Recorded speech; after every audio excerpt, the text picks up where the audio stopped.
জাতীয়তাবাদী ছাত্র দলের বিপক্ষে মব তৈরি করেছে এবং অত্যন্ত দুর্ভাগ্যজনক সেটি হচ্ছে আমাদের দলের ভারপ্রাপ্ত চেয়ারম্যান জনাব তারেক রহমানের নামে তারা বিভিন্ন প্রোপাগান্ডা করেছে। আপনারা জানেন যে গত এক সপ্তাহের মধ্যে বাংলাদেশে আরো কয়েকটি হত্যাকাণ্ড হয়েছে। বিশেষ করে খুলনাতে যুবদলের আমাদের একজন সহযোদ্ধাকে গুলি করে হত্যা করেছে এবং তার মৃত্যু নিশ্চিত করতে তার রগ কেটে দেওয়া হয়েছিল। এবং তারও 2 দিন পূর্বে আপনারা দেখেছেন কুমিল্লাতে একই পরিবারের 3 জনকে মব তৈরি করে হত্যাকাণ্ডের শিকার হতে হয়েছে। এবং চাঁদপুরেও আমরা দেখেছি খুতবারত অবস্থায় একজন মুয়াজ্জিনকে তারা হত্যার অপচেষ্টা করেছিল। কিন্তু আপনি দেখবেন এই 4টি হত্যাকাণ্ড হয়েছে গত এক সপ্তাহে, কিন্তু 4টি হত্যাকাণ্ড নিয়ে কোনো শিক্ষার্থীদেরকে তারা বিভ্রান্ত করে নাই।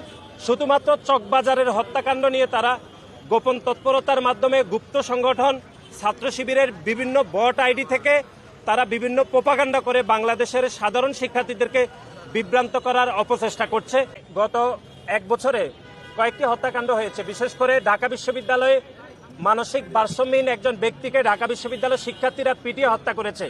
তার দায়িত্ব তো ঢাকা বিশ্ববিদ্যালয়ের মাননীয় উপাচার্য মাননীয় প্রক্টরকে নিতে হয়নি।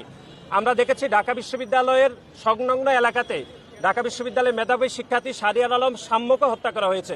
তার দায়িত্ব তো ঢাকা বিশ্ববিদ্যালয়ের মাননীয় প্রক্টর মাননীয় উপাচার্য নেয়নি। এবং আপনি দেখেছেন যে বেসরকারি বিশ্ববিদ্যালয়ের শিক্ষার্থী পারভেজকেও বৈষম্যবিরোধী ছাত্র আন্দোলনের কয়েকজন সন্ত্রাসী প্রকাশ্যে কুপিয়ে হত্যা করেছে। তার দায়িত্ব কিন্তু বৈষম্যবিরোধী ছাত্র আন্দোলনের নেতৃবৃন্দ নেয়নি। সুতরাং কোনো হত্যাকাণ্ডের দায়িত্ব যেহেতু কোনো শীর্ষ নেতাকে শীর্ষ অভিভাবককে নিতে হয়নি, কিন্তু আমরা দেখেছি চকবাজারের যে হত্যাকাণ্ড হয়েছে সে হত্যাকাণ্ডের দায়িত্ব রাজনৈতিক উদ্দেশ্য প্রণোদিতভাবে আমাদের দলের ভারপ্রাপ্ত চেয়ারম্যানকে অনিচ্ছাকৃতভাবে এবং রাজনৈতিক উদ্দেশ্য হাসিলের জন্য ওনাকে টেনে নেওয়া হয়েছে। আমরা মনে করছি যে গণপ্রজাতন্ত্রী বাংলাদেশ সরকারের প্রধান উপদেষ্টা সহিত আমাদের দলের ভারপ্রাপ্ত চেয়ারম্যান জনাব তারেক রহমানের যে একটি ঐতিহাসিক বৈঠকের পরে বাংলাদেশের রাজনৈতিক পরিস্থিতি যখনই একটি সুবাতাস বইছে এবং বাংলাদেশের মানুষের অভিভাবক হিসাবে বাংলাদেশ জাতীয়তাবাদী দলের ভারপ্রাপ্ত চেয়ারম্যান জনাব তারেক রহমান যখন অত্যন্ত আস্থাশীল জায়গায় রয়েছে, ঠিক তখনই গোপন সংগঠনের সন্ত্রাসীরা এবং বিশেষ করে জামাতের কিছু নেতাকর্মীরা আমাদের দলের ভারপ্রাপ্ত চেয়ারম্যানের প্রতি ঈর্ষান্বিত হয়ে তারা বিভিন্ন প্রোপাগান্ডা করছে এবং বাংলাদেশের সাধারণ শিক্ষার্থীদেরকে তারা বিভ্রান্ত করে বিভিন্ন স্লোগান দিচ্ছে। আমরা মনে করছি যে খুলনার ঘটনা নিয়ে তো সাধারণ শিক্ষার্থীরা কোনো স্লোগান দেয়নি, কুমিল্লার হত্যাকাণ্ড নিয়ে তো কোনো স্লোগান দেয়নি।